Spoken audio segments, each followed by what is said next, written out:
NDA party প্ৰশান্ত ফুকনৰ হৈ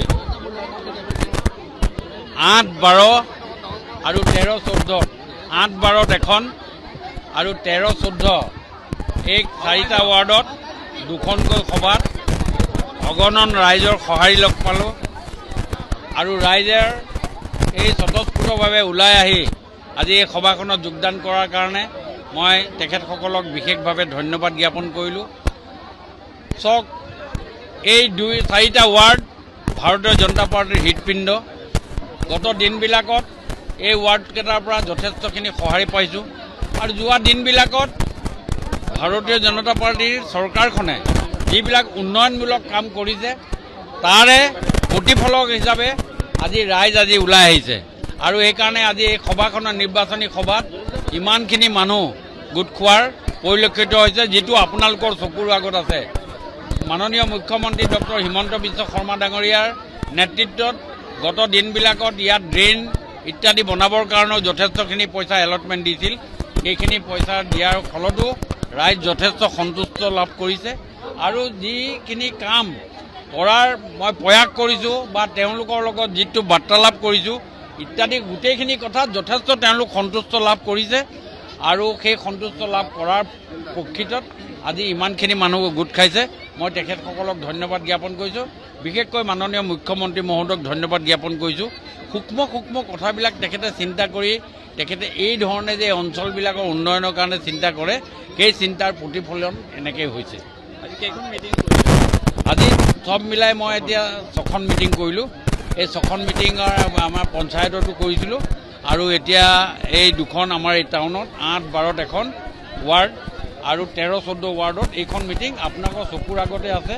ৰাইজ আহিছে স্বতঃস্ফূৰ্তভাৱে আৰু মই ভাবোঁ যে আগন্তুক দিনত ডিব্ৰুগড় সমষ্টিত যথেষ্ট ভাল হ'ব আৰু এটা ভাল মাৰ্জিনত ডিব্ৰুগড় সমষ্টিত আমি জয়লাভ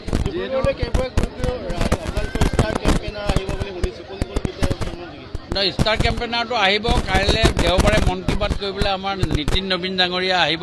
এয়াৰপৰ্টৰ ওচৰতে তেওঁ কৰিব। BL সন্তোষ ডাঙৰীয়া আহিব আৰু তাৰ উপৰিও আমাৰ 30 তাৰিখে অসমৰ মাননীয় মুখ্যমন্ত্ৰী মহোদয় ৰোড শ্ব' কৰিব, যিটো আমাৰ মিউনিচিপেলিটি অফিচৰ ওচৰৰ পৰা হ'ব আৰু আমাৰ হেৰিত হ'ব, আমাৰ কি কয় এইটো হেৰিত শেষ হ'ব, জ্যোতিমল সংঘত এইটো শেষ হ'ব। মহাৰাষ্ট্ৰৰ মুখ্যমন্ত্ৰী দেৱেন্দ্ৰ ফাৰ্ণাণ্ডাছ তেখেতো আহিব, তেখেতৰ এখন ডাঙৰ সভা হ'ব আমাৰ পল্টন বজাৰত ইত্যাদি সেইধৰণে হ'ব। 5 তাৰিখে মৰাণলৈ, 6 তাৰিখে প্ৰধানমন্ত্ৰী ডাঙৰীয়াও আহিব। ঠিক এনেকৈ কৰিয়ে আৰু আমাৰ কিছু নেতা আমাৰ মাজলৈ ছাডেনলি ভিজিট কৰি বিভিন্ন জেগালৈ স্পট কিছুমান জেগাত তেওঁ সভা সমিতি পাতিবলৈ কিছুমান নেতাৰ নিৰ্দেশ দিছে, তেওঁলোকো আহিব আৰু সুন্দৰ এটা পৰিৱেশ হৈছে। আৰু আজিৰ পৰা আমি ভাল পিক আপ লৈছোঁ। অহা কাইলৈও আমাৰ বহুত কেইখন মিটিং আছে, এখন ভাল এটা পৰিৱেশ সৃষ্টি হৈছে।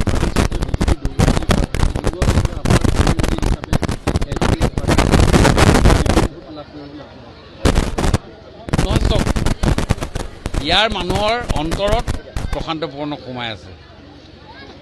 আপদে বিপদে সময়ে দুখে সুখে সকলো সময়তে এওঁলোকৰ লগত মই গত 20টা বছৰ তেওঁলোকৰ লগত আছোঁ। তেওঁলোকৰ পৰিয়ালৰ সদস্যৰ নিচিনা আছোঁ। ইয়াৰ এই বৃহত্তৰ অঞ্চলৰ ৰাইজৰ মই 90% মানুহৰ ঘৰত মই পাকঘৰলৈকে যোৱাৰ মোৰ এটা পৰিৱেশ আছে। সেই পৰিৱেশটো কোনোবাই শেষ কৰি দিব পাৰিব এইটো মোৰ কিন্তু বিশ্বাস নহয়। যিকোনো খবৰৰ বাবে যোগাযোগ কৰক আমাৰ এই নম্বৰত 9181 307 221।